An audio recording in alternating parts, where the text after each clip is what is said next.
छोटा सा घर था जिसमें एक माँ, एक बाप, एक 7 साल का बेटा और एक कमजोर सा दादा रहता था। दादा के हाथ कांपते थे और अक्सर चाय का कप उनसे गिर जाता था। माँ रोज शिकायत करती, ये रोज चाय गिरा देते हैं, उनके लिए अलग मिट्टी का कप बनवा दो और उन्हें कमरे के कोने में बिठा दो। बाप खामोशी से मान जाता, दादा अलग बैठने लगे, खामोश, तन्हा और बेबस।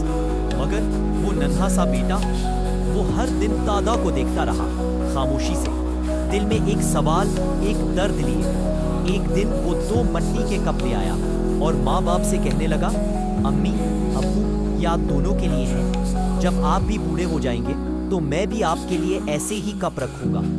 ये सुनकर माँ बाप की आंखों में आंसू आ गए। उन्होंने फौरन दादा का हाथ थामा और सब एक साथ बैठ गए, एक दस्तरख्वान पर, जहां मोहब्बत भी थी और इज्जत भी। बुढ़ापा सजा नहीं होता, हमेशा याद रखो, जैसा तुम आज करोगे कल वैसा ही पाओगे।